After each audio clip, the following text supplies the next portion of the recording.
ঈদগাহ সাদি সাহেব থাকতে একটানা 3 দিন মাহফিল হতো। আমাদের কুমিল্লা ঈদগায় হাজার হাজার মানুষ বিভিন্ন দূর দূরান্ত থেকে আসতো। এখনও আজকের মাহফিলে আসছে। মাঠে মাঝে যা মানুষ আছে তার চেয়ে বেশি আছে বাইরে।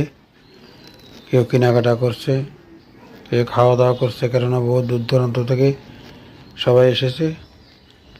কেউ কেনাকাটা করছে, কেউ খাওয়া দাওয়া করছে। প্রিয় বন্ধুরা, অবশ্যই কেমন লাগলো আশা করি কমেন্টে জানিয়ে দিবা, সবাইকে দেখার সুযোগ করে দিবা। উনি বলছে আমাকে বিরিয়ানি কয় প্যাকেট লাগবে, আমি কইছি ভাই লাগবে না, তোমাদের মাঝে নিয়ে আসলাম। দেখতে পাচ্ছ অনেক সুন্দর করে সাজিয়ে বসে রয়েছে, সবাই খাচ্ছে সিরিয়াল ধরে। বিভিন্ন ধরনের দোকানপাট